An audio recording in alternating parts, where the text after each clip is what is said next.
Welcome to my channel my blog. এখন সন্ধ্যেবেলা এই চিকেন ললিপপ নিয়ে চলে এসেছি, আর এখন তোমাদের সাথে ভিডিওটা করা শুরু করলাম।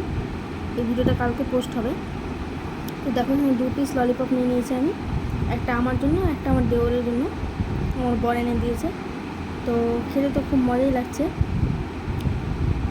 একবারে কবজি ডুবিয়ে খাওয়ার মতো বিষয়। তো খেয়ে নিই, তারপর তোমাদের সাথে কথা বলছি।